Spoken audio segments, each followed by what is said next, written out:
RGB neon flex is cut and joined in the same manner as all neon flex. RGB neon flex is a colour changing flex with controllers that are DMX controllable. After heat shrinking, apply suitable waterproof sealant.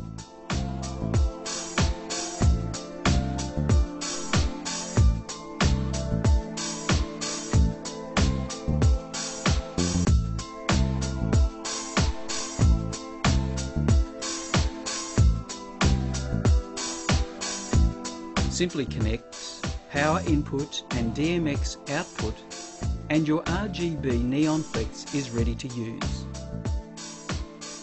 The RGB transformer is only required for 24 volts.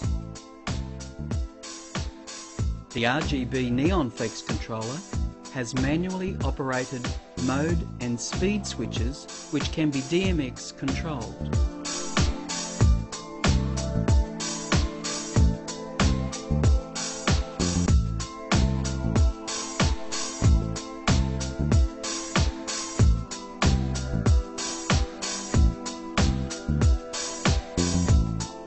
This is the Neon Flex single colour controller.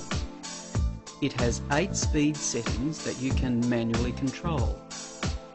After connecting your power supply, you can have up to 8 runs of Neon Flex running from this unit.